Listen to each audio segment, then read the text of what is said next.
Շատ հիմնարկների ղեկավարներ դժգոհում են, որ իրենք ունեն կադրերի խնդիր։ Ես ուզում եմ դուք ասեք, դատախազությունը նման խնդիր ունի, թե չէ, եւ որն է, որ շատ գործեր, որն է պատճառը, որ շատ գործեր, ՀՀ քաղաքացու տեսանկյունից շատ երկար է ձգվում, որն է պատճառը, կադրերի սղությունը, կադրերի ոչ պրոֆեսիոնալ լինելը, թե այլ պատճառ կա, կամ կարող է ես սխալ եմ եւ չի էլ ձգձգվում եւ նորմալ է։ Երկրորդը դուք հաշվետվությունը ներկայացրիք, կարդացինք նաեւ ձեր գնահատականը որպես գլխավոր դատախազ Հայաստանում հանցավորությունը ինչու է աճում, ինչու են հանցագործությունները ավելանում, թվում է թե ոնց որ պետքա նվազի, բայց աճում է, ծանր հանցագործություններն են աճում, ավտոմեքենայի ազդանշան տալու կամ ջրափոսով ջուրը ցփնելու համար մարդ են սպանում, դատախազությունը վերլուծություն ունի, այս դաժանությունների պատճառը որտեղ է թաքնված, որ համագործակցի ներքին գործերի նախարարության կամ այլ համապատասխան կառույցների հետ, որովհետև ինձ հետ օրինակ ես ասենք անկեղծ եմ ասում, երբ որ փողոցում ավտոմեքենան հավասարվեց ու երիտասարդը մոտ 25 տարեկան ասեց այ որ դուք ինձ ճանապարհ չտվեցիք, ես ձեզ անցնեմ։ Ես էսա մեքենայով կմխրճվեմ ձեր մեքենայի մեջ, ագրեսիայի ուղիղ ցուցադրություն է։ Այս որտեղ է թաքնված այս խնդիրը։ Մենք ինչ պետք է անենք, կարող որտեղ է այդ խնդիրը, այսինքն ինքը վստահ է, որ ինքը չի պատժվելու, թե որն է։ Եվ մի դեպք ասեմ, չասեմ, որտեղ է դա եղել, մենք ես էլ եմ այդ հարցը ձեր շատ տվել, շատերն են տվել, որ ասենք չարաշահում են կալանքը, բայց անցանք տնային կալանքի եւ այլ ձևերի, բայց չգիտես ինչու այդ հաճախ այդ տնային կալանքի տակ հայտնվում են մարդիկ, որոնք թմրանյութեր են վաճառում, թմրանյութեր են ցրում, այսինքն այն մարդը, որը պղնձալար է գողանում, պայմանական ասած ինքը կալանքի տակ է, բայց այն մարդը, որը թունավորում է հասարակությունը մահա տարածում, իր նկատմամբ բան ենք անում եւ օրինակ բնակավայրերից մեկում ասեմ ձեզ հիմա չգիտեմ ճիշտ եմ անվոր ասում եմ թե չէ տեղի բնակիչները այդ տարածողի որին տնային կալանք են տվել բոլոր մատները ջարդել են հիմա որն է ճիշտը ինչ անենք ես եւ դատախազությանը եւ տարբեր կառույցների առաջարկել է որ այս վատ երևույթը կանխելու համար գոնե դեռահասներին բարբերաբար փորձաքննության տանենք, որ գոնե ինչ-որ փուլից կանխենք, դրա դեմը առնենք։ Այ այս մասին ձեր կարծիքը շնորհակալություն։ Շնորհակալություն, առաջի հարցը,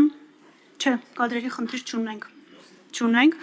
ինչու, որովհետև վերջին երկու բաց մրցույթների արդյունքներում մենք ունեցել ենք 250-ից ավելի դիմորդ, որից բավական բարձր ցենզ ունենք, անցնում է հաղթահարում է քննությունը ոչ ավելի քան 20%-ը։ 20%-ը դա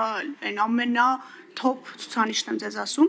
եւ մենք հետեւողական ենք այս կադրային առումով փոփոխություններին, մենք նպատակ չենք դրել մեր առաջ, օրինակ 6 ամսում ամբողջական կադրային թարմացում իրականացնել, մենք նպատակ ենք դրել հետևողական, ենթադրենք 4 տարիների ընթացքում դատախազության ամբողջ կազմը կամ կազմի առնվազն մեծ մասը թարմացնել եւ թարմացնել ինչու, որովհետեւ այսօր քննությունը այլ որակա պահանջում։ Այսօր մեզ մոտ դիմորդների մեծ մասը, ինչը ինձ շատ ուրախացնում է, դրանք իրենց կուրսերի լավագույն ուսանողներն են։ Այսինքն այն մտավախությունը, որ ես ունեի մի քանի տարի առաջ, որ ոչ պետական աշխատանքը ավելի գրավիչ է շրջանավարտի համար, այսօր կարծես թե փոխվում է եւ մենք այս տարի նույնիսկ արտադրական պրակտիկայի համար դիմաց ուսանողների ինչ որ մի աննախադեպ քանակ ունենք, միայն Երևանի պետական համալսարանից 23 հոգի էր եկել, իդեպ այդ կուրսի բոլոր լավագույնները։ եւ տեսնում եմ հետաքրքրվածություն մարդկանց մոտ աշխատանքի անցնելու դատախազությունում դատախազության կադրային քաղաքականությունը այս առումով շատ բաց է այստեղ մի պայման կա պրոֆեսիոնալիզմն է հետևողականությունն է եւ բարեվարկությունն է։ Մենք առաջի կառույցն ենք, որը բարեվարկության համար մեր դռները բացել ենք եւ այսօր բոլոր դատախազները անխտիր բարեվարկության ստուգման են ենթարկվում, եւ ավելին այն դատախազները, ում բարեվարկությունը բացասական է, անմիջապես կարգապահական վարույթ է հարուցվում ստուգելու համար այդ հիմքերը եւ վարույթի արդյունքում կամ եթե չի հաստատվում բնականաբար տեղեկատվություն է ուղարկվում կոռուպցիայի կանխարգելման հանձնաժողով, եթե հաստատվում է գնում է համապատասխան արդեն քրեական ընթացակարգերով։ Սա կադրային մասով։ Ստեղ մեր համար կարևոր այո, ձգձգումները կան, ես ամեն օր բազմաթիվ դիմումներ եմ ստանում, որոնք ժամկետներին են վերաբերում ու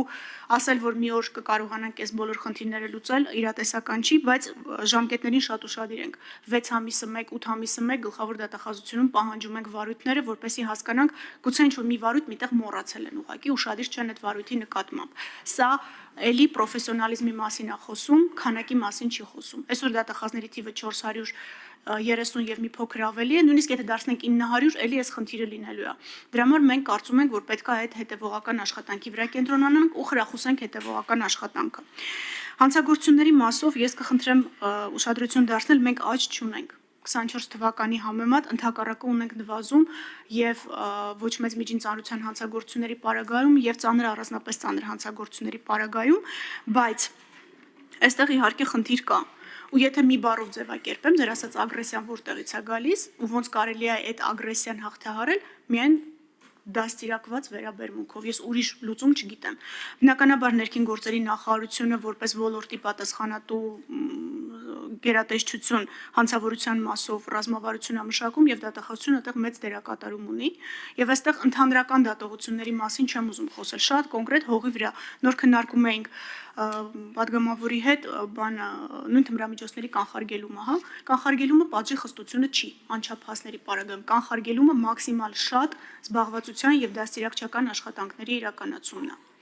Նույնն էլ ստեղ ասել, որ ես ես հիմա ունիվերսալ բանալի կտամ ոնց անել, որ ագրեսիան պակասի չէ, այդ ագրեսիան ամնոր ես եմ բախվում այդ ագրեսիայի հետ ու անընդհատ, բայց իմ պատասխանը ագրեսիայի մեկն է, չէ, ես չեմ ես ագրեսիային պատասխանում եմ միշտ ու պատասխանել եմ համբերությամբ, այն ելակետերից ելնելով, որը դրված է մեջ իմ դաստիարակությամբ, ու ես կարծում եմ այդ է լուծումը, իմ ուսանողներին եմ դա ասում, դատախազություն եկած դատախազներին եմ ասում, եթե նկատել եք դատախազները դատարաններում չեն մտնում տարբեր տեսակի քննարկումների մեջ, չեն մոռանում, որ դատախազեն ու կարծում եմ սա հետևողական պետքա տանել ու անվերջ տանել։ Ուրիշ լուծում չունենք կներեք։ Իսկ տնային կալանքների մասով դուք ճիշտ եք մի քանի դեպքեր մենք ենք ունեցել, երբ յուղաբնակ համայնքներից ուղիղ գրել էին մեզ, որ այս մարդուն տնային կալանք եք կիրառել, այս մարդը ստեղից է թմրամիջոցն իրացնում, բնականաբար շատ արագ ենք արձագանքել, ու ես կխնդրեմ, որ եթե նմանատիպ իրավիճակներ կա, ուղղակի մեզ տեղեկացրեք, որ մենք խափանման միջոցի փոփոխման հարց բարձրացնենք դատարանում, որովհետև շատ հաճախ դատարանները կարող է դրճությամբ կամ խորությամբ չեն նայում օրինակ փոքր բնակավայրում այդ մարդու գոյության հանգամանքին նայում են որպես ընդհանուր դեպք, որը ենթադրենք բավականաչափ երկար անձի եղել է կալանքի տակ եւ այս պարագայում կարելի է որ անձը շարունակի մնալ տնային կալանքի տակ։ Եվ սրա հետ կապված այո, գյուղաբնակ համայնքներում, փոքր համայնքներում խնդիրը կա, կարծում եմ պետք է իդեպ սրա մասին էի ասում։ Շնորհակալություն։